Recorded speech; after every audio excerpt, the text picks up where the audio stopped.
Ukraman Shala UMLA ka Cleriat constituency hine ka sngi ulapan bana pa ba Bashen ka East Janta Hills district kan yo no ya ka madan ne lekai dau artificial turf pa dia ka jingshna in pendep shwa ban kudu banai December mentausnem ya artificial turf an siang ha ka madan den chenrum bat halor kani Ukraman Shala ong ba kani ka dei ru shi banta ka jingjob iki khon samla naba kin sayo ka lat ban penjana shu ya ka sam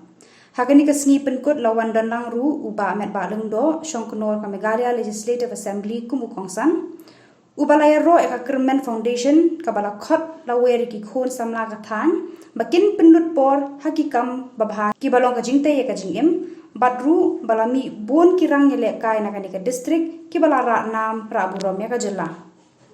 Nakaliang Ular Singh Ming Sawian President of Meghalaya Football Association ru haba ajing ro ya ka rilom jantia Upen kan mau ru baka jing sedang ka Shillong lajong ban kiu dei lengba ka jing dan ki rang ele kai ba pau nam jo ni ka than bat ka long ru kumba ka long mata jong ki players jong ki Janta Hills menshwa bat mentaru kala jong kanumpoi sa ka ili ka por araja araja kendai ba kanumpoi ka team ka ba pau nam ka thain shani sa Thailand mini ba kumjuru ka India di kadai na ki contribution jo ki players jo kani kathan baka lajong kapoi hadu ka level bakum ba fiatir lo di baro bakum juru nga yeladi gamdai pangayo ya kani kala na ki members ban na East Janta Hills District Association nganumiyo ya kala ban mi khmat ko president jo ka MFA ban hadin kata ko vice president jo ka AFF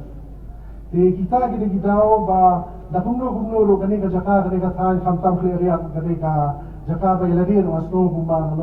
long traditional nation ni di hinrai bakong san e kani ba imakermen